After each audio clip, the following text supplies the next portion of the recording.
एक बार जब भगवान राम और उनकी वानर सेना रावण से युद्ध की तैयारी कर रहे थे, तब राम ने अपनी सेना को समुद्र पर एक पुल बनाने का आदेश दिया। काम तुरंत शुरू हो गया। वानरों ने पहाड़ों से चट्टानें और भारी पत्थर निकाले, उन्हें आकार दिया और पुल का निर्माण शुरू कर दिया। यह एक चुनौतीपूर्ण कार्य था जिसमें बहुत समय लगा।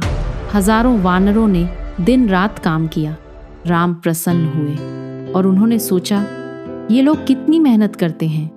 मेरे प्रति उनका प्यार ही उन्हें इस तरह काम करने के लिए प्रेरित करता है। एक दिन राम ने एक छोटी भूरी गिलहरी देखी। गिलहरी अपने मुंह में छोटे छोटे कंकड़ लेकर समुद्र तट पर इधर उधर घूम रही थी। वह केवल छोटे कंकड़ ही उठा सकती थी, जिन्हें वह समुद्र में गिरा देती थी।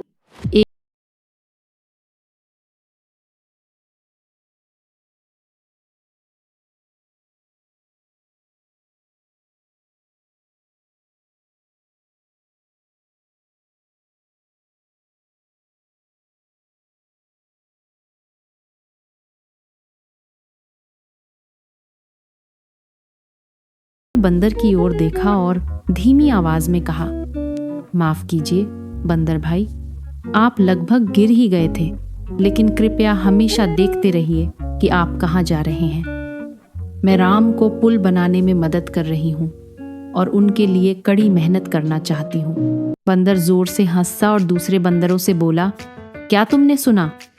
गिलहरी अपने कंकड़ों से पुल बना रही है। अरे वाह, मैंने इससे मजेदार कहानी कभी नहीं सुनी। दूसरे बंदर भी हंस पड़े।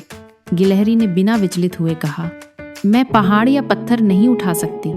भगवान ने मुझे थोड़ी सी ही शक्ति दी है और मैं केवल कंकड़ ही उठा सकती हूँ। मेरा हृदय राम के लिए तड़प रहा है और मैं उनके लिए अपनी पूरी कोशिश करूंगी। बंदरों ने जवाब दिया, मूर्खता मत करो। क्या तुम्हें लगता है कि तुम राम की मदद कर सकती हो? क्या तुम्हें लगता है कि हम पत्थरों से पुल बना सकते हैं? उनके पास मदद के लिए एक बड़ी सेना है। घर जाओ और हमारे रास्ते में मत आओ। लेकिन मैं भी मदद करना चाहती हूँ। गिलहरी ने जिद की और किनारे से समुद्र तक कंकड़ ढोती रही।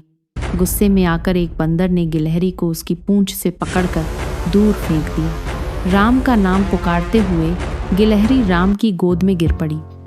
राम ने गिलहरी को गले लगाया और बंदरों से कहा, कमजोर और छोटे का मजाक मत उड़ाओ। तुम्हारी ताकत या तुम्हारे कर्म मायने नहीं रखते, मायने तो तुम्हारा प्रेम रखता है। इस नन्ही गिलहरी के हृदय में प्रेम है।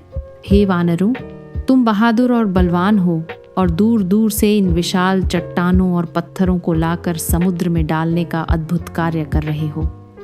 लेकिन क्या तुमने ध्यान दिया कि इस नन्ही गिलहरी और कुछ अन्य छोटे जीवों द्वारा लाए गए नन्हे कंकड़ और पत्थर ही इन विशाल पत्थरों के बीच बचे छोटे छोटे खाली स्थानों को भर रहे हैं?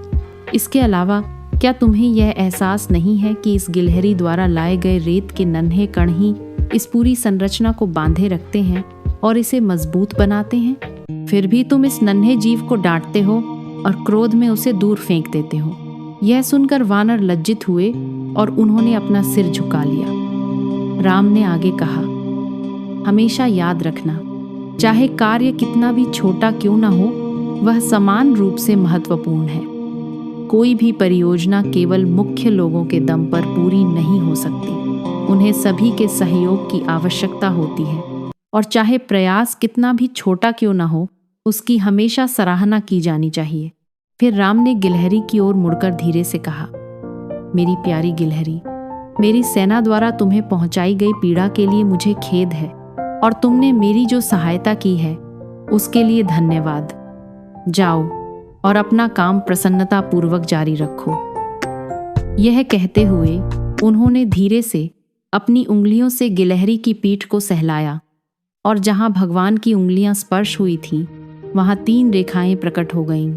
राम ने गिलहरी को गले लगाया और कहा, छोटी बच्ची, तुम्हारा प्यार मेरे दिल को छू लेता है। ये कहते हुए उन्होंने नन्ही गिलहरी की पीठ पर धीरे से उंगलियां फेर दी। जब उन्होंने उसे नीचे रखा तो उसकी पीठ पर 3 सफ़ेद धारियां थीं जो भगवान राम की उंगलियों के निशान थे। सीख, श्री राम के लिए कोई भी कार्य या सेवा, चाहे वह कितनी भी छोटी क्यों न हो, महत्वहीन नहीं है। प्रत्येक कार्य को भगवान की सेवा के रूप में देखना चाहिए और उनका आशीर्वाद सदा हमारे साथ रहेगा।